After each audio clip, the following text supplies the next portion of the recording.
Olá, você está sintonizado no canal Assim Diz o Senhor. E desde já eu quero pedir a sua colaboração.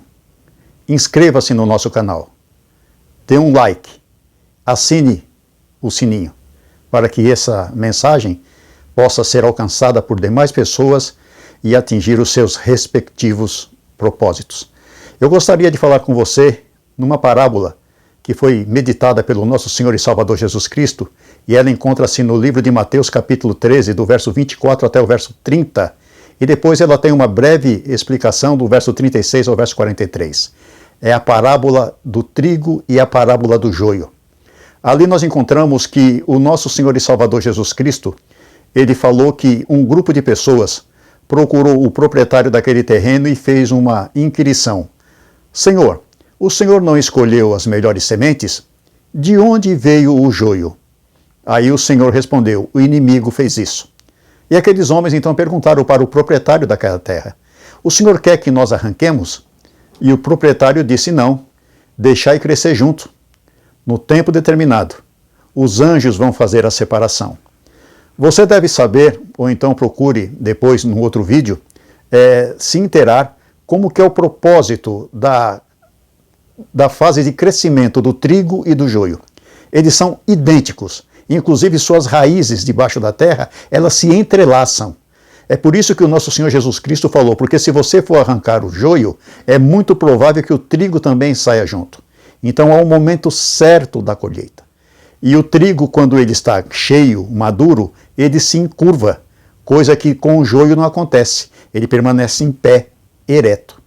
Então aqui nós encontramos nessa parábola esses dois momentos, porque diz que um inimigo lançou a semente do mal, o joio, misturado com o trigo, que no caso são os filhos de Deus. O semeador é um só, que é o homem, que semeou a boa semente. A semeadura, a segunda semeadura, foi um inimigo que a realizou. A primeira semeadura é o trigo, a segunda semeadura é o joio. O terreno é o campo é o planeta Terra, é o mundo. Agora nós temos que esperar os seus respectivos frutos e o dia da colheita. Nós precisamos ter também em nós o conceito e fazer uma autoanálise de nossa vida. De tudo que nós já temos ouvido através das palavras de Deus, nos sermões que assistimos visualmente na televisão ou presencialmente nas igrejas, se essa semente, a palavra, realmente está fazendo diferença em nosso coração. Se o nosso coração realmente está receptivo para ser bem abençoado através de dar os seus frutos como trigo ou como joio. Nós sabemos que nem todo mundo que ouve a palavra de Deus será salvo. Isso, infelizmente, é uma profecia que nós não podemos negar, porque muitas pessoas elas rejeitam a palavra. A palavra realmente permanece infrutífera em suas vidas, a ponto do nosso Senhor e Salvador Jesus Cristo dizer que pelos seus frutos os conhecereis. Mas dentro da igreja, hoje, onde um lugar que deveria ser um lugar de paz, de calma, de amor, de verdade, nós muitas vezes não encontramos esses tipos de sentimentos. Basta ver que na igreja de Deus, na realidade, desde que o pecado entrou no mundo, nunca foi uma igreja perfeita. Ela sempre foi uma igreja imperfeita.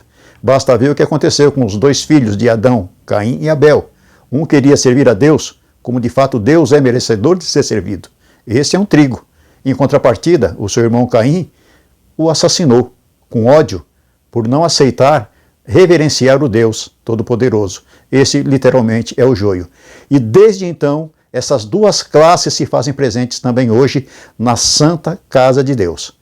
Que nós possamos fazer uma análise de nossa vida e que venhamos tomar cuidado para não querer avaliar a vida do nosso próximo, porque isso não compete a nós. Apesar da Bíblia dizer que pelos seus frutos os conhecereis. Mas no momento exato da profecia, em um dia na história da humanidade, Jesus Cristo há de voltar para buscar a sua santa, querida e amada igreja de todos os tempos.